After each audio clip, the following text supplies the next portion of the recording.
Hi guys, it's the F1 Debate Show and welcome to our first Grand Prix preview of the season. We are here in Australia. Can you actually believe we are finally here after so long of waiting, testing car launches. Then we've also had before that Christmas, New Year, getting all that out of the way. To finally be here now is, every time at this time of year I think to myself, I'm like, wow, can you believe it? It's gone over so fast. I mean, when you're in the last race of the season, you're like, oh, we'll have to wait, for this day and that day, and then the car launch, then testing, and then it's going to take forever. But then when the day finally comes, and you're like, wow, it just goes over so fast. And I love this time of year, where built up, you're ready. F1 has been gone. You're trying to play the game. You can't get back into the season. It's finally here. You're rejuvenated, and you just cannot wait for the racing to begin. Currently, as we speak now, FP1 is underway, so we are back. F1 2016 is officially underway. At this point I would normally introduce you to LC, but LC unfortunately isn't here.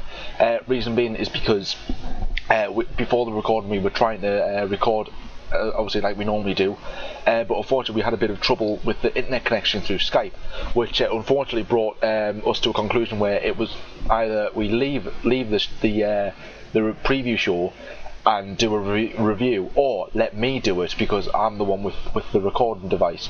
And we came to the conclusion that I would do it, which is obviously honoured to do this on my own. It is quite difficult, so this isn't going to be as long as a video. Reason being is because that if I were to ramble on for half an hour, I would bore you out of your mind. So it is going to be short and sweet. I'm just going to basically do my view of the what I think is going to happen, and obviously give you some news that came out of the paddock. But I'm just excited as you guys. Let me know who do you think who is going to win the Grand Prix. In my opinion, I'm going to go with Hamilton as my top race winner. P2, I will go with Vettel. I think it's going to be a close race between them. Definitely, I think Ferrari will have definitely been very, very close to the likes of Mercedes. It is going to be a very close battle, but I think Hamilton will edge it, followed by Vettel in second.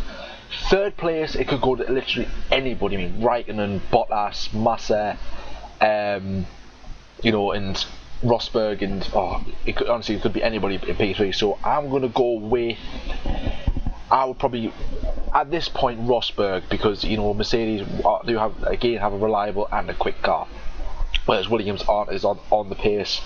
As his other rival, as is Raikkonen seems to be off the pace more than Vettel, but I'm going to go with my predictions. I'm going to go with Hamilton first, Vettel second, Rosberg third. Let us know in the comments below what you think, your prediction, what your top three is going to be, who you think is going to get pole position, who you think is, I mean, even if you want, post the entire your final classifications. I mean, LC did it. If you go over, I think it was episode 4, I believe. I think we reviewed it. His predictions of the race. I mean, go and check them out. I mean, compare to see what his and yours would be. I mean, as ever, leave it in the comments below. We will respond to see what we think. But so yeah, as I said before, as we see, FP1 is currently underway at the moment in Australia. Early doors here in the UK during recording. If you watch it elsewhere, it'll be about dinner time or night time or wherever you are in the world. Thank you for watching as well. If you are watching this elsewhere, thank you again very much for watching. I'm going to quickly start with some news coming out of the F1 paddock. A couple of news. Basically, the big news going about now is that Aston Martin have signed a deal with Red Bull, and what the plan is that they're going to make this sort of £2 million hypercar, which is quoted as going to be faster than F1 cars, which is kind of not hard because F1 cars aren't as quick these days. But if you're comparing it to what they used to be like, then this is going to be quick. Obviously, Adrian Newey is in on there designing the car, and as we all know, he has designed some brilliant F1 cars throughout the years. Very, constructing winning teams, drivers winning championships. Most recently is Sebastian Vettel. He's obviously stepped back away from that now, which is a bit of coincidence because that Red Bull have not as done as well in the past couple of years. But I'm excited for that. Obviously, Red Bull will show their Aston Martin logo on the car, probably promote some of their cars as well as will Aston Martin, vice versa. At TV adverts, magazines, probably have tag her, Red Bull, Infinity, or whoever's sponsoring them at the time. I'm guessing that's going to be a way. Also, I think this is going to be a little bit of a way how Aston Martin's going to get into Formula 1, because if you remember in the winter, I think it was about end of November, early December time, there was a rumour going about that Aston Martin were going to take over Force India. Unfortunately, talks broke down. When I first heard about this, I was excited, and everyone else was very excited, because it's like, you know, that's another car manufacturer in the F1 grid, and which is what I want. I want as many F1 F1 car manufacturers as possible, like Ferrari, McLaren, Mercedes, and all them. Obviously, you've got like Red Bull, Williams, Toro Rosso, who aren't obviously car manufacturers, but you know they do have a sort of a symbol in Formula 1. But I do want to see as much car manufacturers as I can in Formula 1. And I believe this is Aston Martin's way to get into Formula 1. Obviously, nobody knows what the actual plans are in terms of what the future will bring to them. I think that this will be their way to get into Formula 1. Sort of like a slowly, quick way. I mean, obviously Red Bull have threatened a million times to walk out into Formula 1. Eventually they will say, look, you know, wiping their hands, we are done with Formula 1, like what Jaguar did. Red Bull bought Jaguar, Aston Martin will probably buy Red Bull, and we'll see where we go from there, maybe in the next, I don't know, 2, 3, 10 years perhaps. I don't know. I don't know what the plans are. All I know is that Aston Martin have got a deal with Red Bull, and that'll be very, very exciting to see. I mean, obviously, let's see what Aston Martin can bring to Red Bull, and let's see what Red Bull can bring to Aston Martin. And also, I'm very, very excited to have a look at this car. We will keep you updated about this car. Not as much, because it obviously is F1 type talk. But obviously, if you go over to our Facebook page, F1 Debate Show, give us a like.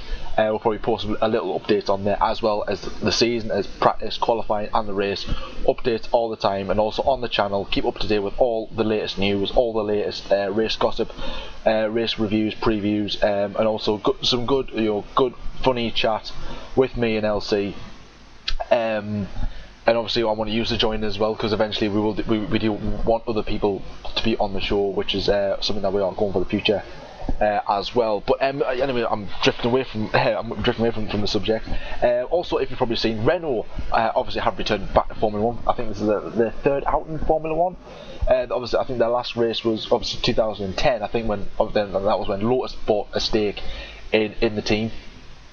And obviously dropped out of Formula 1 altogether about 2011, 2012. Then obviously Lotus, financial trouble for the past couple of years. Rumours again, Renault buying out Lotus. Eventually that did come through at the end of last season. Grosjean announcing that he's leaving Haas. No, he's not leaving Haas. He's joining Haas. He's leaving Lotus to go to Haas. Maldonado dropped out because of financial back, and brought in 2 new drivers in Kevin Magnussen and Jolyon Palmer, 2 very talented drivers, 2 very young drivers as well. That's a good lineup for them.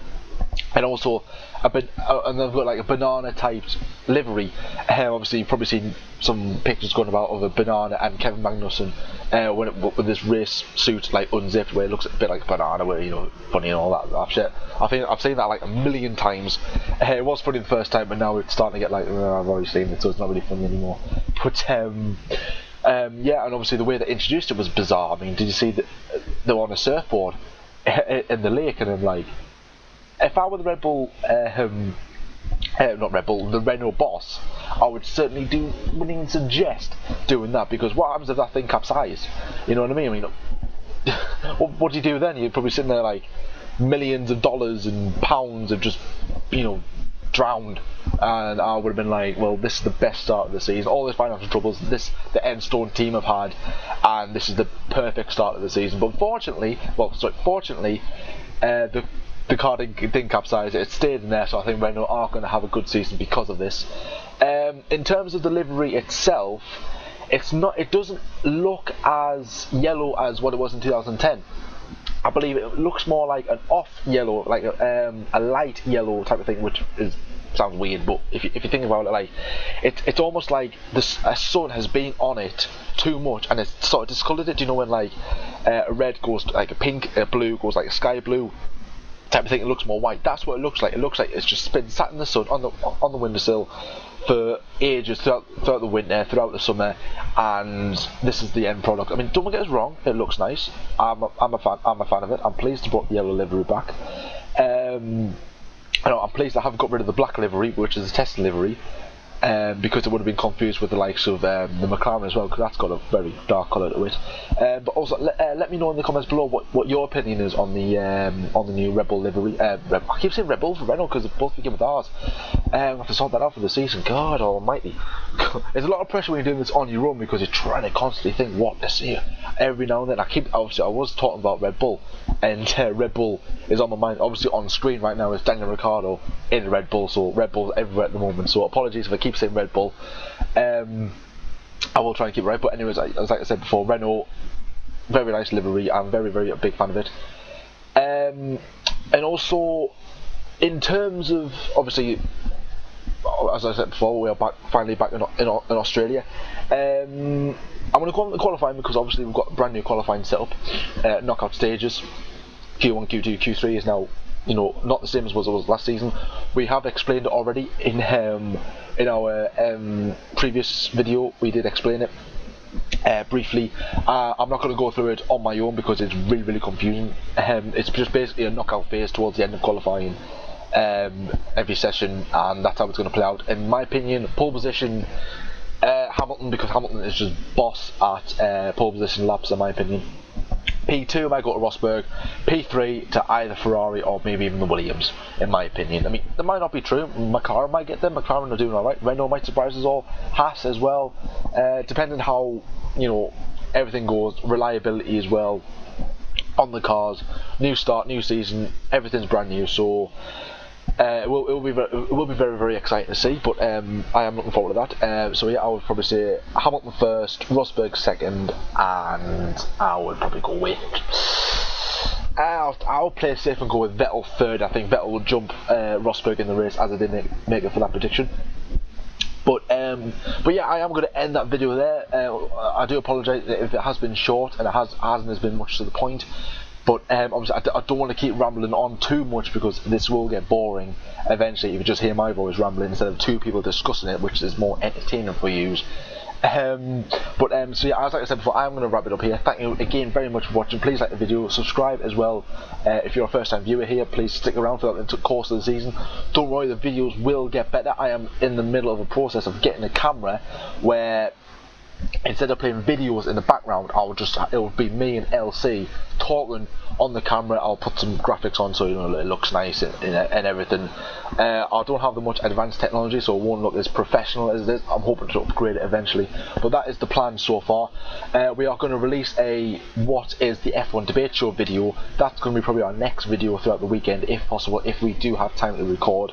I am going over to LC's apartment tomorrow night, to go and watch FP3 and qualifying, so that'll be good. We're going to probably there talk about some plans, what we can do for the series, for the F1 debate show on YouTube, see what we can do to promote our channel and what we want to do for you guys as well. As ever, we are open to suggestions as well, to what you want us to do to improve the channel, what you want us to talk about, what you want us to explain. We'll talk about absolutely anything you want, F1 related, obviously. So yeah, I'm going to stop there again. Thank you very much for watching. Please stick around for our Grand Prix review on Monday as well. Thank you very much for watching. LC will be back for the next time, and take care. Enjoy the race. Keep on track on F1 debate show on Facebook. Give us a like, and I'll see you for our Grand Prix review.